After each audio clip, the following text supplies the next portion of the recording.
Hi friends, வாங்க ஒரு கருவாட்டு குழம்பு டேஸ்டியாக எப்படி செய்யலான்னு பார்க்கலாம். நல்லா வானல் வச்சு எண்ணெய் ஊற்றிட்டு கடுகு போட்டு சின்ன வெங்காயம் போட்டு நல்லா பொரிஞ்சு வந்ததும் அது கூடவே தட்டி வச்சுட்டு இஞ்சி பூண்டு சேர்த்துக்கணும். சேர்த்துட்டு நல்லா பச்சை ஸ்மெல் போகிற வரைக்கும் வதக்கி எடுத்துக்கணும். நல்லா பழமான தக்காளியை போட்டு நல்லா வதக்கி எடுத்துக்கணும். அது கூட மஞ்சள் தூள் சேர்த்துக்கணும், உப்பு சேர்த்துக்கணும். நல்லா மசிய வதக்கி எடுத்துக்கணும். எப்பவுமே சமையலில் மஞ்சள் தூள் சேர்க்குறது நம்ம உடம்புக்கும் ஹெல்த்துக்கும் ரொம்ப நல்லது. டேஸ்ட்டும் கூட்டி கொடுக்கும். நல்லா தக்காளி வெங்காயம் மசிஞ்சு வந்ததும் கூடவே சுரைக்காய் சேர்த்து நல்லா வதக்கிக்கணும்.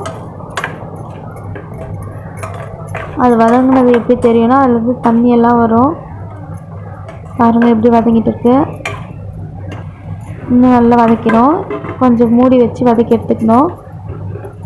அது வதங்கினது தேவையான அளவுக்கு மிளகாத்தூள் சேர்த்துக்கணும்.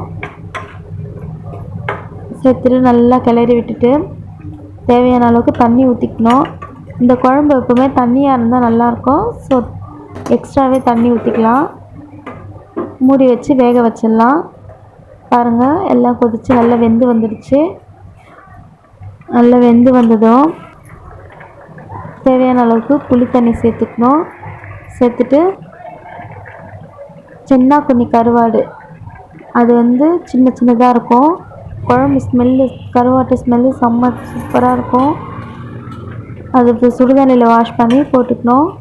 போட்டு நல்லா கொதித்து வந்ததும் கொத்தமல்லி தூவி சர்வ் பண்ணணும். டேஸ்டியான குழம்பு